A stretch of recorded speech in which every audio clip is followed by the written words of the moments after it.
BPL আয়োজনে আসলে এই ক্ষতির কি পরিসংখ্যান? খেলাযোগের হাতে এসেছে বিস্তারিত খতিয়ান।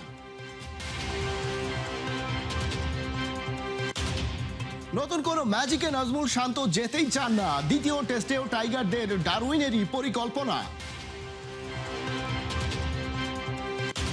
কোন নাটক করবে ম্যাকাইয়ের উইকেট? অস্ট্রেলিয়ার করছে টেনশন, এখানে আবার ঘটবে না কোন অঘটন। বাংলাদেশ দলের ব্র্যান্ড ভ্যালু বাড়ছে তরতর করে, সিরিয়ালে বড় স্পন্সর, এই কাণ্ড চলছে পুরো টেস্ট সিরিজ জুড়ে।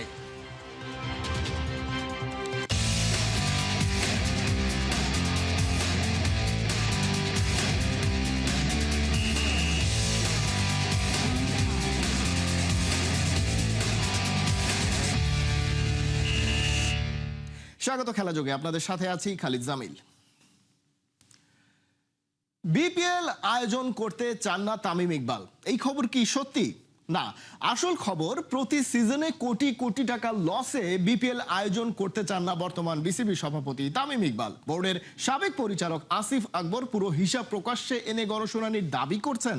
বিপিএল এ গেল 3 আসরে আয় ব্যয়ের পূর্ণাঙ্গ হিসেবটা এসেছে খেলাযোগের হাতে, রিপোর্টে বিস্তারিত। ফ্র্যাঞ্চাইজি ক্রিকেটের জন্ম কেন হয়েছিল বলতে পারেন? আজকের যে প্রবল প্রতাপশালী ইন্ডিয়ান প্রিমিয়ার লিগ বিলিয়ন ডলারের বাজার তৈরি করে সারা দুনিয়ায় ছড়ি ঘোরাচ্ছে, তার শুরু কিন্তু বাণিজ্যিক কারণেই, অর্থাৎ কোনো ডেভেলপমেন্ট প্রজেক্ট নয়। ইউরোপের ইংলিশ প্রিমিয়ার লিগ কিংবা আমেরিকার এনবিএর আদলে ক্লাব ভিত্তিক টুর্নামেন্ট আয়োজনের আইডিয়া নিয়ে আসেন ললিত মোদি। নতুন একটা শব্দ আবিষ্কার হয়, স্পোর্টেইনমেন্ট। বিশ্বের সেরা ক্রিকেটারদের এক দলে খেলার প্রথম বৈধ প্ল্যাটফর্ম। মিডিয়া রাইটস, স্পন্সরশিপ থেকে ফ্র্যাঞ্চাইজি ফি, কোটি কোটি ডলার আয়, বিলিয়ন ডলার প্রফিট। আর এখন এই টুর্নামেন্ট থেকে এভারেজ প্রফিট মার্জিন দাঁড়িয়েছে 50% প্রায়, অর্থাৎ প্রতি 100 টাকা খরচ করে তারা বাজার থেকে প্রতি সিজনে তুলছে 150। এই প্রফিট করার জন্যই জন্ম হয়েছে ফ্র্যাঞ্চাইজি লিগ নামের বিজনেস মডেলের। কিন্তু সেই ভারতের পাশেই বাংলাদেশ। গেল 3 আসরে বিপিএল থেকে ক্রিকেট বোর্ড লস গুনেছে, কথাটা বলছেন বিসিবি সভাপতি। আমি বারে বারে বলেছি যে আমি বিপিএল এভাবে করে করব না, আমি কয়েকবারই বলেছি। এখন এখানে 2-3টা ইস্যুস আছে, এই জিনিসগুলো আপনাদের সবারই বুঝতে হবে। তামিম ইকবাল নিজের প্রেস মিট শেষ করে চেয়ার ছাড়তে না ছাড়তেই বোর্ডের সাবেক পরিচালক আসিফ আকবর অ্যাক্টিভেটেড। তিনি মানতে রাজি নন বিপিএল এ গেল 3 আসরে ক্ষতিতে পড়েছে বিসিবি, চাইছেন গণশুনানি। খেলাযোগের হাতে এসেছে গেল 3 আসরের বিপিএল এ আয় ব্যয়ের পূর্ণাঙ্গ নথি। সেখানে দেখা যাচ্ছে 10ম আসরে বিপিএল থেকে মোট আয় ছিল 44.03 কোটি টাকা এবং খরচ ছিল 50.5 কোটি টাকা, লোকসান 6.55 কোটি টাকা। বিপিএল এর 11তম আসরে মোট আয় বেড়ে হয় 56 কোটি 88 লাখ টাকার বেশি, কিন্তু খরচও বেড়ে দাঁড়ায় 70 কোটি 95 লাখ টাকায়। ঘাটতি বা লোকসান হয় 14 কোটি 6 লাখ টাকার কিছু বেশি। বিপিএল এর দ্বাদশ আসরের হিসেবে অবস্থা আরো ভয়াবহ। এবার মোট আয় আগের চেয়ে কমেছে 36 কোটি 11 লাখ টাকা, কিন্তু আবার খরচ বেড়ে হয়েছে 56 কোটি 2 লাখ টাকা, ঘাটতি বা লোকসান 19 কোটি 90 লাখ টাকা। দ্বাদশ আসরের আয় আগেরটির চেয়ে প্রায় 20 কোটি 77 লাখ টাকা কমে যাওয়ায় ঘাটতির পরিমাণ গিয়ে ঠেকে প্রায় 20 কোটিতে। ক্ষতির হিসেবগুলো পাশাপাশি দাঁড় করালে দেখা যায় বিপিএল আয়োজন করে বোর্ডের লস বেড়েছে আশঙ্কাজনক হারে, অথচ ফ্র্যাঞ্চাইজি লিগ আইডিয়ার জন্মই হয়েছে সেখান থেকে হওয়া প্রফিট দিয়ে ক্রিকেটের অবকাঠামো উন্নয়ন করা। বিসিবির ক্ষেত্রে সেই প্রফিট তো হয়নি, বরং প্রতি সিজনে বড় অঙ্কের ক্ষতির কারণে টাকা গুনতে হয়েছে ফান্ড থেকে। এমনকি যে টিকিট বিক্রি নিয়ে গর্বে বুক ফুলিয়েছে আগের কমিটি, সেই আয়ও লাস্ট সিজনে কমে গেছে। বিপিএল সবসময় কেন, কি কারণে প্রবলেমে পড়তো? এভাবে লিগ চালিয়ে লস গোনার চেয়ে তেমন কিছু না হওয়াই তো বেটার। যুক্তিটা সিম্পল, যে দোকান আপনাকে লাভের বদলে লোকসান এনে দেয়, প্রতি হাল খাতায় আপনার সেভিংস থেকে টাকা ঢালতে হয়, সেটার পেছনে ওই দোকান আপনি কেন চালাবেন? পাশাপাশি গেল 3 আসরে খেলার মান নিয়ে প্রশ্ন, প্লেয়ারদের পাওনা নিয়ে 9-6, ফ্র্যাঞ্চাইজি ফি, ব্যাংক গ্যারান্টি ইত্যাদির অনিয়ম তো ছিলই। তামিম ইকবাল বলছেন এর সব সমাধান করে তবেই ফিরবে বিপিএল এর নেক্সট এডিশন। তবে এখানে একটা কিন্তু তো আছেই। তামিম ইকবাল সভাপতির চেয়ারে বসার পর প্রথম যে সিদ্ধান্ত জানিয়েছিলেন তা ছিল ঘরোয়া ক্রিকেটে খেলোয়াড়দের পারিশ্রমিক বাড়ানো। সেই থেকে এই পর্যন্ত ক্রিকেট বোর্ডের সভাপতি নয়, ক্রিকেটারদের সভাপতি হিসেবেই নিয়েছেন প্রতিটা সিদ্ধান্ত।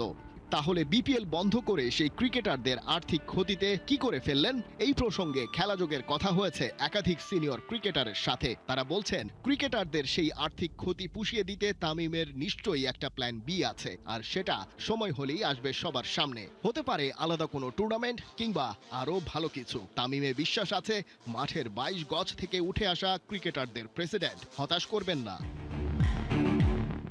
খালিদ জামিল, ৭১। চাপ নিতে নারাজ টাইগাররা অজিদের হারাতে ডারউইন টেস্টের পরিকল্পনাতেই এগোতে চান নাজমুল শান্ত। অস্ট্রেলিয়াকে সেশন বাই সেশন চাপে রাখার পরিকল্পনা। ইনজুরিতে পড়া তানজিদ তামিমকে ম্যাকাই টেস্টে পাওয়া নিয়ে কেটে গেছে শঙ্কা। টিম ম্যানেজমেন্ট শেষ পর্যন্ত করতে চায় অপেক্ষা। অস্ট্রেলিয়ার ম্যাকাই থেকে নাহিয়ান বিন জসিমের রিপোর্ট। খুবই ভালো উইকেট ওদের জন্য, ব্যাটসম্যানদের জন্য। আচ্ছা, 10টা হবে তাহলে এবার। আগের ম্যাচের জয়ের নায়ক হাসান মাহমুদ তার কণ্ঠে আত্মবিশ্বাসের সুর, একদম স্পষ্ট করে বলেছেন উইকেটটা বেশ ভালো, বোলাররাও সুবিধা পাবে, ব্যাটসম্যানরাও সুবিধা পাবে। আর একটা প্রশ্ন ছিল এবার কি 10 উইকেট হবে? হাসান মাহমুদ বলেছেন ইনশাল্লাহ হবে। অর্থাৎ পুরো দল কিন্তু এই কনফিডেন্স নিয়েই ম্যাকাই টেস্টে মাঠে নামছে। বাংলাদেশ নিঃসন্দেহে একটা ইতিহাস গড়তে চাইবে, তবে আপাতত অত দূরে চোখ নেই পুরো দলের। ক্যাপ্টেন নাজমুল হোসেন শান্ত পুরো দলকে শান্ত রাখার চেষ্টা করছেন। বলছেন ঠিক ডারউইন টেস্টে যেভাবে বাংলাদেশ খেলেছে, যে পরিকল্পনায় খেলেছে, ঠিক একইভাবে এই ম্যাকাই টেস্টেও তারা খেলতে চায়। অর্থাৎ অস্ট্রেলিয়াকে যেভাবে সেশন বাই সেশন হারিয়েছিল ডারউইন টেস্টে, এই ম্যাকাই টেস্টেও তারা সেশন বাই সেশন এগোতে চায় এবং 5 দিনে 15টা সেশন ঠিকঠাক খেলতে চায় এবং 5ম দিন পর্যন্ত যদি টেস্টটা যায়, দিন শেষে রেজাল্ট যাই হোক, বাংলাদেশ ভালো ক্রিকেট খেলে অস্ট্রেলিয়ায় এই ঐতিহাসিক সিরিজটা শেষ করতে চায়। আমি প্রথম থেকে যে কথাটা বলে আসছি যে আমরা ভালো ক্রিকেট খেলতে চাই, আবার সেম ইচ্ছাটা থাকবে যে 5 দিন ভালো ক্রিকেট খেলতে চাই। সো ইম্পর্ট্যান্ট এক একটা দিন এক একটা সেশন আমরা কত ভালো ক্রিকেট খেলছি, সো ওইটাই টার্গেট থাকবে। আমার মনে হয় যদি প্রসেসটা ঠিকমতো ফলো করি, আমরা প্রত্যেকটা সেশন বাই সেশন ভালো ক্রিকেট খেলতে পারি, রেজাল্ট উইল কাম অটোমেটিকলি। পায়ে প্যাড হাতে ব্যাট, সবাই নেটের পথে, কিন্তু পিছনে তাকিয়ে আছেন কার জন্য? তানজিদ তামিমের জন্য সবাই অপেক্ষায়। সেই তানজিদ তামিম যিনি কিনা ডারউইন টেস্টে সেঞ্চুরি করেছিলেন, বাংলাদেশের জয়ের অন্যতম নায়ক ছিলেন। কিন্তু ম্যাকাই টেস্ট ঘিরে একটা শঙ্কা জুড়ে গিয়েছিল বা শঙ্কা দেখা দিয়েছিল, যে শঙ্কাটা হলো তিনি হয়তোবা ঘাড়ের ব্যথার কারণে এই টেস্টটা মিস করতে যাচ্ছেন। প্রথম দিনের অনুশীলনে ছিলেন না, দ্বিতীয় দিনেও তাকে সকাল সকাল দেখা যায়নি। তবে মাঠে ঠিকই এসেছেন হসপিটাল থেকে স্ক্যান করিয়ে, কিন্তু মরার উপর খাড়ার ঘা। নেটে যখন প্র্যাকটিস করছিলেন, ব্যাটিং করছিলেন, তখন আবারও হাতে চোট পেয়েছেন। ম্যাজিক স্প্রে দিয়ে ম্যাজিক্যাল তানজিদ তামিমের ব্যথাটা দূর করা গেছে, কিন্তু শঙ্কাটা কিন্তু এখন রয়ে গেছে। তানজিদ তামিম কি আসলে এই ম্যাকাই টেস্টে শেষ পর্যন্ত খেলতে পারবেন? কোচিং স্টাফ, টিম ম্যানেজমেন্ট সবাই দুশ্চিন্তায় আছেন। ক্যাপ্টেন নাজমুল হোসেন শান্ত স্পষ্ট জানিয়ে দিয়েছেন সিদ্ধান্তটা হবে ম্যাচের দিন সকালে। তামিম আজকে ব্যাটিং করেছে, এটা একটা পজিটিভ দিক, বাট মেডিকেল টার্মস অনুযায়ী কালকে সকাল পর্যন্ত আরেকটু আমরা অবজার্ভ করতে চাই। সো আই হোপ যে সে ঠিক হয়ে যাবে, বাট আমাদের সব ধরনের অপশন আছে। সো আমার মনে হয় না খুব বেশি সমস্যা হবে। তাসমান পারে অস্ট্রেলিয়ার সাম্রাজ্যে বাংলাদেশের লাল সবুজ পতাকা উঠছে। এই পতাকাটা আরো বেশি মাথা উঁচু করতে চায় এই ম্যাকাই টেস্ট শেষে। 139 বছরের ইতিহাসে এখন পর্যন্ত অস্ট্রেলিয়ার মাটিতে এসে অস্ট্রেলিয়াকে হোয়াইট ওয়াশ কেউ করতে পারেনি। সবশেষ সেই 139 বছর আগে ইংল্যান্ড করেছিল। বাংলাদেশ কি এবার সেই গৌরবটা অর্জন করতে পারবে? তার চেয়ে বড় কথা, এই টেস্টটা জিততে পারলে বাংলাদেশ কিন্তু আইসিসি টেস্ট চ্যাম্পিয়নশিপের যে টেবিলটা আছে সেখানে 3-এ উঠে আসবে। নাহিয়ান বিন জসিম, 71, ম্যাকাই, অস্ট্রেলিয়া। উইকেটের চিন্তায় অজিদের ঘুম হারাম। টাইগারদের থামাতে কামিন্সরা মনের মতো উইকেট চায় ম্যাকাইতে। কিউরেটর জানিয়েছেন এখানকার 22 গজ হবে গ্যাবার মতো, বাউন্স থাকবে, ব্যাটাররাও সুবিধা পাবে, স্পিনাররাও নাকি ঘূর্ণি জাদু দেখাতে পারবে শেষের দিকে। অস্ট্রেলিয়ার ম্যাকাই থেকে নাহিয়ান বিন জসিমের আরেকটা রিপোর্ট।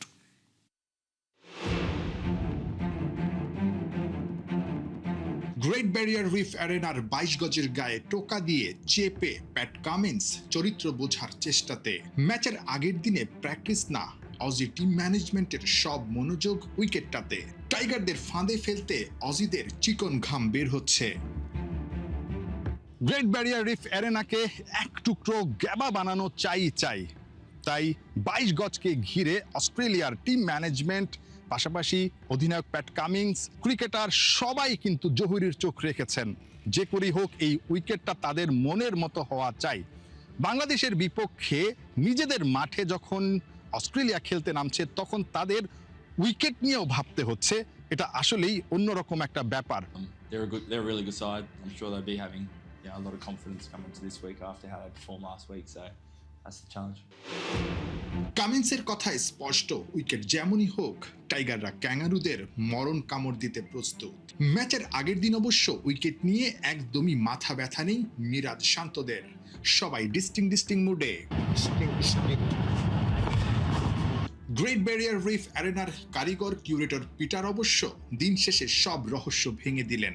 জানালেন এখানকার উইকেট কেমন হবে। A lot of pace. You want the ball to come through really nicely. Probably similarities. We've got the same sort of clay as the Gabba, so we're expecting similar characteristics for that. I think it's probably more pace friendly, but it's a new ball wicket. So once you get through the new ball, I expect on the first day, the second, third session, if you're in, it should be a really nice batting wicket, and it probably, hopefully, just the spinners come into play later in the match. উইকেটটা তো দেখে ভালো মনে হয়েছে। অবশ্যই আমরা যে উইকেটে practice করেছি এখানে অবশ্যই একটু বাউন্স বেশি ছিল। আমাদের যেই 5টা পেস বোলার স্কোয়াড আছে সবাই রেডি আছে। পজিটিভ দিক হলো যে 2টা স্পিনার আছে যে কোনো কন্ডিশনে ভালো বল করে। সো আমার মনে হয় যে যেহেতু আরও একটু সময় আছে, সকালে এসে আরেকবার উইকেটটা দেখে টিমের জন্য যে ডিসিশনটা নিলে ভালো হবে ওইটাই আমরা নেব। প্রশ্ন হচ্ছে প্যাট কামিন্সরা কি চাপ দিচ্ছে কিউরেটরকে নিজেদের মনের মতো উইকেট বানাতে? It's my pitch. I get to do what I want on the curator, so yeah, no influence.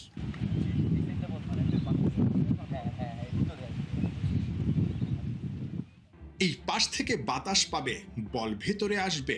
Tanzid তামিমকে Miraj ধারণা দিচ্ছিলেন এখানকার বাতাস দ্বিধায় ফেলতে পারে ব্যাটারদের, সাবধান থাকতে হবে।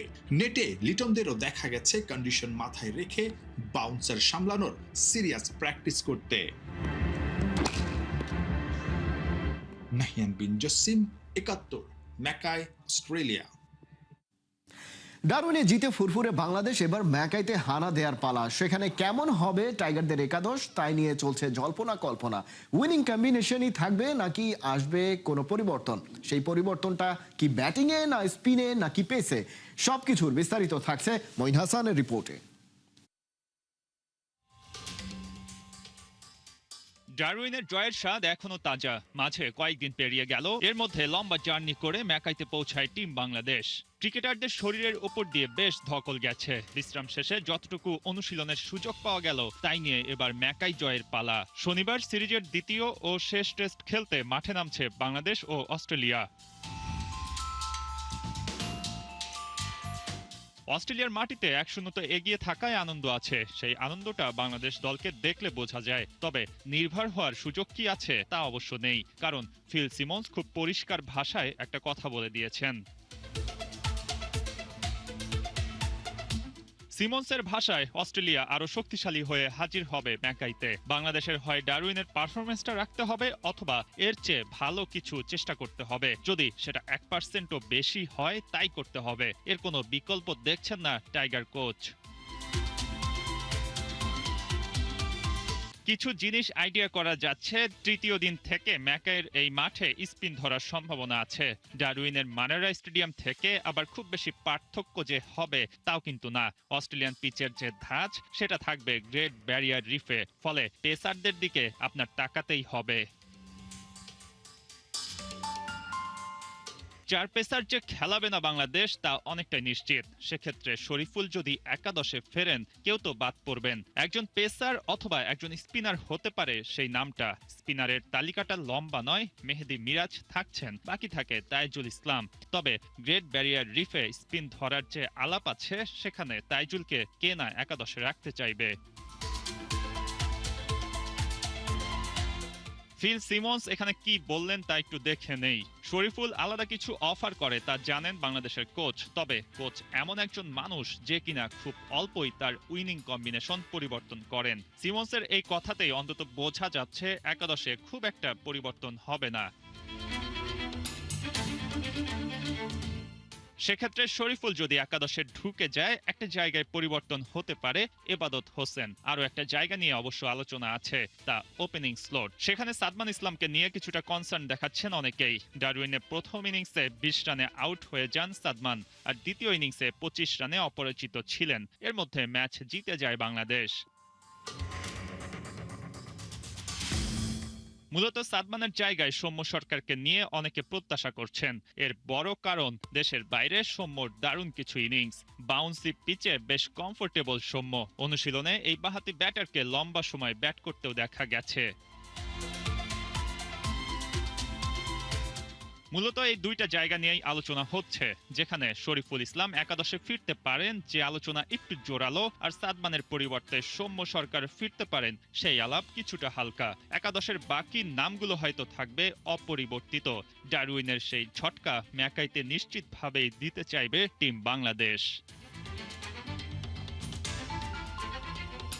মঈন হাসান, ৭১। রাঘব বোয়াল ধরাতে বৃহস্পতি তুঙ্গে বাংলাদেশ ক্রিকেটের। টেস্টে অস্ট্রেলিয়ার বিপক্ষে ঐতিহাসিক জয়, তরতর করে বাড়ছে বাংলাদেশ দলের ব্র্যান্ড ভ্যালু।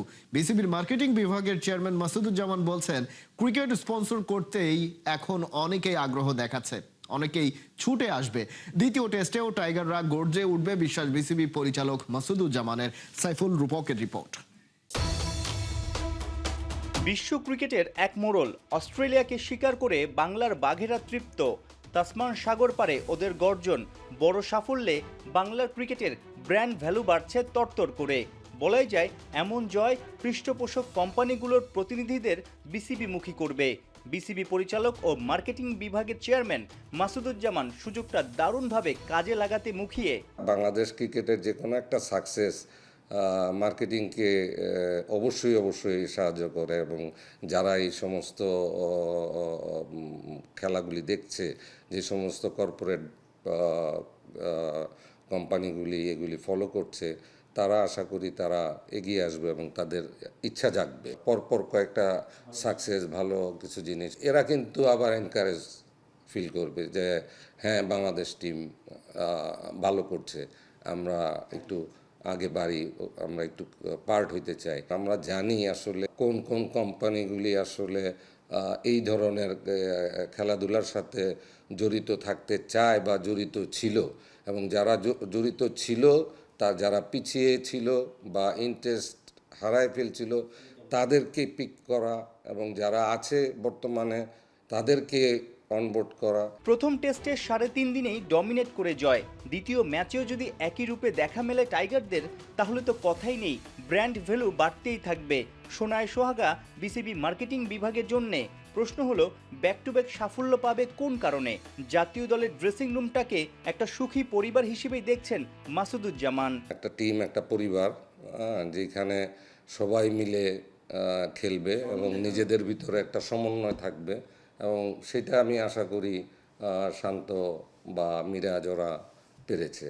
এটা একটা ভালো জিনিস, এটা একটা পজিটিভ। আমি আশা করি এই টেস্টটাও জিতবে। সেটা যদি নাও হয়, ড্রোর দিকেও যেতে পারে, সেই সামর্থ্য আছে, এবং ছেলেপেলেগুলি মানসিকভাবে খুব উজ্জীবিত মনে হয়, চাঙ্গা মনে হয়। মোহামেডানের ক্রিকেট কমিটির চেয়ারম্যান, অভিজ্ঞ এই সংগঠক বিসিবির পরিচালক পদটা কতটা উপভোগ করছেন? তামিমের নেতৃত্বে কোন পথে যাচ্ছে দেশের ক্রিকেট? তামিমের বয়স অনেক কম, কিন্তু তার অভিজ্ঞতা কিন্তু অনেক। সে শুধু বিসিবির প্রেসিডেন্ট না, সে সাবেক ক্যাপ্টেন, সে সাবেক খেলোয়াড়, বিভিন্ন জায়গায় বিভিন্ন দেশে খেলেছে। তার সেই অভিজ্ঞতাগুলিকেই আমরা কাজে লাগাতে চাই, সেটা আমাদের জন্য একটা বড় পাওয়া। সাইফুল রূপক, ৭১। এই ছিল এখনকার খেলা যোগে। সরাসরি সংবাদ আর অনুষ্ঠান দেখতে চোখ রাখুন ৭১-এর ফেসবুক পেজে এবং সাবস্ক্রাইব করুন ৭১-এর ইউটিউব চ্যানেল। ৭১-এর সাথে থাকুন।